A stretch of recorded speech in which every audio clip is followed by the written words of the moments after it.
सरकारी टीचर की शुरुआती बेसिक सैलरी सीधे 1,34,500 रुपए हो सकती है। क्या 8वां वेतन आयोग सरकारी कर्मचारियों और शिक्षकों की किस्मत बदलने वाला है? और क्या हर महीने मिलने वाली सैलरी में इतना बड़ा उछाल आने वाला है कि लाखों परिवारों की आर्थिक तस्वीर बदल जाए? आइए पूरी कहानी को समझते हैं विस्तार से। देश भर के लाखों सरकारी कर्मचारी और शिक्षक इस समय सिर्फ एक चीज का इंतजार कर रहे हैं, 8वें वेतन आयोग का। जैसे जैसे आयोग अलग अलग मंत्रालयों, विभागों और कर्मचारी संगठनों से सुझाव जुटा रहा है, वैसे वैसे नई मांगे सामने आ रही है। लेकिन सबसे ज्यादा चर्चा जिस मांग की हो रही है वो है एंट्री लेवल 6 कि शिक्षकों की शुरुआती बेसिक सैलरी को सीधे 1,34,500 करने की मांग। अब सवाल उठता है कि आखिर ये मांग आई कहां से और क्या वास्तव में इतनी बड़ी बढ़ोतरी हो सकती है? आप शुरुआत करें 1 लाख से ऊपर की। दरअसल पूरे मामले की जड़ है फिटमेंट फैक्टर। यही वो फॉर्मूला है जिसके आधार पर पुराने वेतन को नए वेतन में बदला जा सकता है।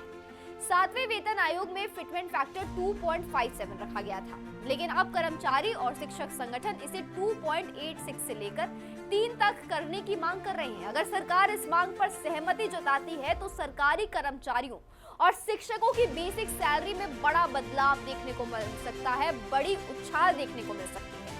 अलग अलग अनुमानों के मुताबिक न्यूनतम वेतन करीब 41,000 से 51,000 तक पहुंच सकता है। वहीं कई कर्मचारी संगठन इससे भी आगे बढ़कर कम से कम 65,000 की न्यूनतम बेसिक सैलरी की मांग कर रहे हैं। शिक्षक संगठनों का कहना है कि पिछले कुछ सालों में महंगाई तेजी से बढ़ी है, घर का किराया बढ़ा है, बच्चों की पढ़ाई बढ़ी है, स्वास्थ्य सेवाएं और रोजमर्रा के खर्च लगातार बढ़ रहे हैं। ऐसे में मौजूदा वेतन ढांचा आज भी जरूरतों के हिसाब से पर्याप्त नहीं रह गया, इसलिए अब वेतन संरचना में बड़ा बदलाव समय की मांग कर रहा है। यानी बड़ा बदलाव होना चाहिए, ऐसी सरकार से मांग की जा रही है लोगों की।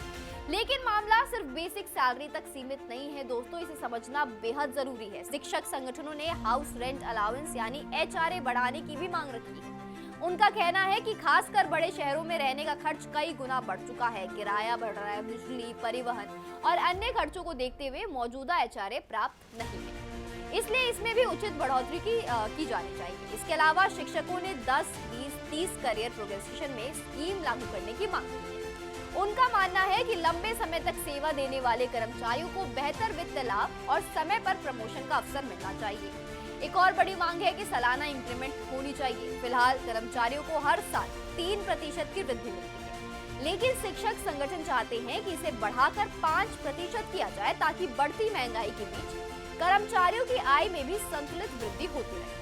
हालांकि यहाँ एक बात समझना बेहद जरूरी है कि अभी तक सरकार ने इन मांगों को मंजूरी नहीं दी है। ये सभी सुझाव है, ये सभी मांगे हैं कर्मचारियों की एवं शिक्षक संगठनों की ओर से कि 8वें वेतन आयोग के सामने रखी जाए ये सारी मांगे।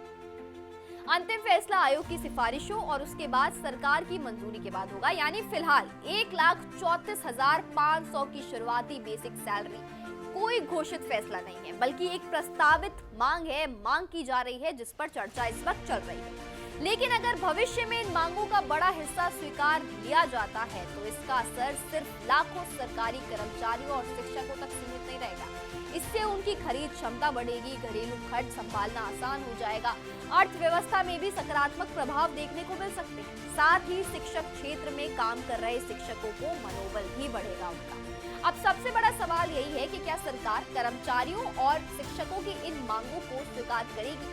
क्या फिटमेंट फैक्टर 3 तक पहुंचेगा? क्या न्यूनतम वेतन 65,000 होगा? और क्या एंट्री लेवल शिक्षक की बेसिक सैलरी वाकई 1,34,000 तक पहुंचेगी? इन सभी सवालों के जवाब आने वाले समय में 8वें वेतन आयोग की सिफारिश के साथ साफ हो जाएंगे। फिलहाल इस पूरे मुद्दे पर देश भर के लाखों सरकारी कर्मचारी और शिक्षक अपनी नजरें सरकार और 8वें वेतन आयोग की अगली घोषणा पर टिकाए हुए हैं।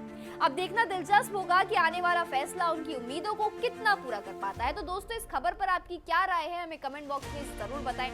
और क्या आप भी सरकारी कर्मचारी बनना चाहते हैं, शिक्षक बनना चाहते हैं और अपनी पहली सैलरी 1,34,500 उठाना चाहते हैं? आपकी क्या राय है, हमें कमेंट बॉक्स में जरूर बताएं।